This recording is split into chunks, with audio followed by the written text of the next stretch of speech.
迎接台南運河開通100週年，市府跨局處合作，宣布對4月份開始，以水花光影、文化展演、民俗慶典、甲觀光體驗為主題，啟動紀念系列活動。台南運河承載着老中青台南人的不同的記憶點，也不同的回憶的部分。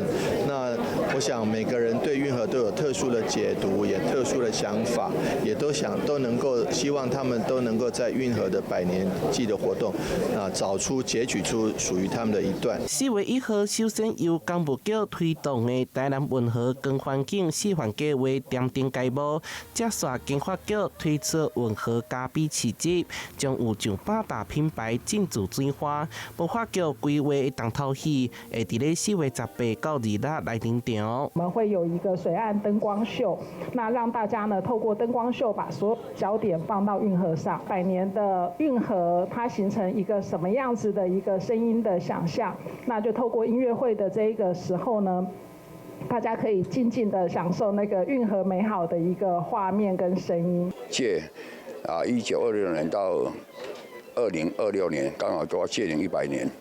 大天後宮承辦4月8號、9號、10號，在安利停車場有一個大型的法會。11號。我有一個那個繞境的活動。除了藝術展演、民俗活動嘛同款精彩。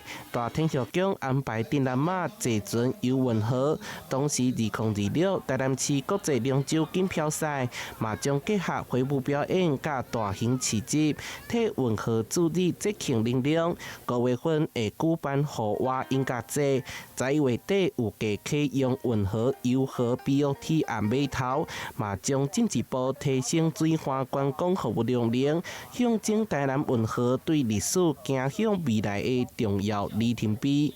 台南新聞出版蔡宏報道。